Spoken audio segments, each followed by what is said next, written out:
امام مہدی رضی اللہ تعالیٰ عنہ کے آنے سے پہلے کچھ بڑی نشانیاں۔ کہا جاتا ہے کہ قیامت سے پہلے ایک وقت ایسا آئے گا جب پوری دنیا میں ہر جگہ کفر کا تسلط ہو اور تمام زمین فتنہ و فساد سے بھر جائے گی اور لوگ عیش و عشرت میں گم ہو جائیں گے۔ یہ وہ زمانہ ہوگا جب لوگوں کی عمریں گھٹ جائیں گی، لوگ ایک دوسرے سے گتھم گتھا ہو جائیں گے اور ایک دوسرے کے قتل و خون کے پیاسے ہوں گے۔ اس وقت پوری دنیا پر عیسائیوں کا غلبہ ہوگا، ساری زمین کفرستان ہو جائے گی، صرف مکہ و مدینہ میں مسلمان ہوں گے اور وہیں پر اسلام ہوگا۔ لہٰذا اس وقت تمام اللہ کے ولی اپنے علاقوں کو چھوڑ کر مکہ شریف اور مدینہ شریف پہنچ جائیں گے۔ یاد رہے رمضان کا مہینہ ہوگا، ابدال طواف خانہ کعبہ میں مصروف ہوں گے، حضرت امام مہدی بھی وہاں ہوں گے اور اس وقت آپ کی عمر 40 ایئرز ہوگی، 40 سال آپ کی عمر ہو چکی ہوگی۔ اولیاء انہیں پہچانیں گے، پھر تمام لوگ ان کے ہاتھ پر بیعت کریں گے اور وہاں سے یہ سب کو اپنے ساتھ لے کر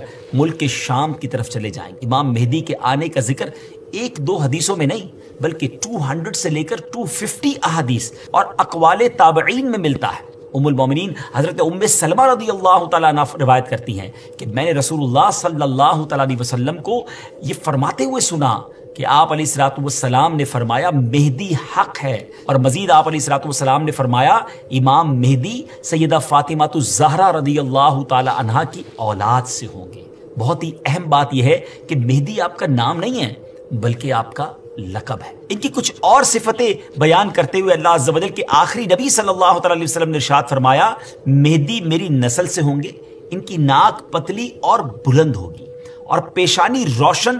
اور نورانی ہوگی اور ان کا رنگ جو ہے وہ عربیوں جیسا ہوگا، ان کے دائیں رخسار پر تل ہوگا اور آپ کی سیرت حضور علیہ الصلوۃ والسلام جیسی ہوگی۔ امام مہدی کے ظاہر ہونے سے پہلے دریائے فرات پہاڑ کی طرف سے پھٹ پڑے گا اور اس میں سے موجود سونا ظاہر ہونے لگے گا۔ ان کے آنے سے پہلے رمضان شریف کی پہلی تاریخ کو چاند گہن ہوگا اور اسی دن سیم ڈے دوپہر کے وقت سورج گہن ہوگا، اور ایسا گہن پہلے کبھی نہ ہوا ہوگا۔ اور 3 یا 7 راتیں مشرق یعنی ایسٹ کی طرف سے ایک بڑی آگ ظاہر ہوگی اور بہت بڑے بڑے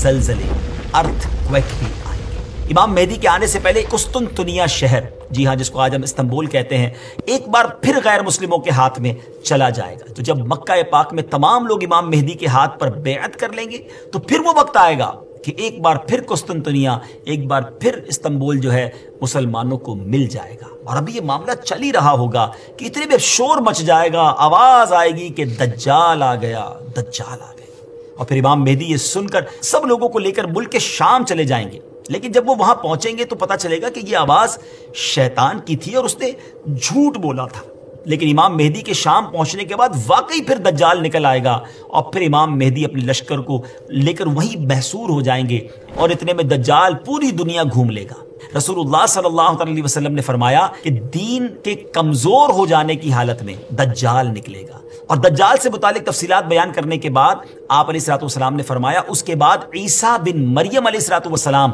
آسمان سے اتریں گے، پھر نماز فجر کے لیے اقامت ہوگی اور مسلمانوں کے امیر امام مہدی کہیں گے کہ اے روح اللہ امامت کے واسطے آگے تشریف لائیں۔ حضرت عیسیٰ علیہ الصلوۃ والسلام فرمائیں گے تمہارا امام ہی تمہیں نماز پڑھائے، تو اس وقت امام مہدی رضی اللہ تعالیٰ عنہ نماز کی امامت فرمائیں گے۔ جب لوگ نماز سے فارغ ہو جائیں گے تو مل کر حضرت عیسیٰ علیہ الصلوۃ والسلام کی قیادت میں دجال سے مقابلے کے لیے نکلیں گے۔ اب دجال کی حالت یہ ہوگی کہ وہ حضرت عیسیٰ علیہ الصلوۃ والسلام کی سانس کی خوشبو سے پگھلنا شروع ہو جائے گا، وہ بھاگے گا اور حضرت عیسیٰ علیہ الصلوۃ والسلام اس کا پیچھا فرمائیں گے اور باب لد کے پاس اس کی پیٹھ میں نیزہ ماریں گے اور اس سے وہ جہنم واصل ہوگا۔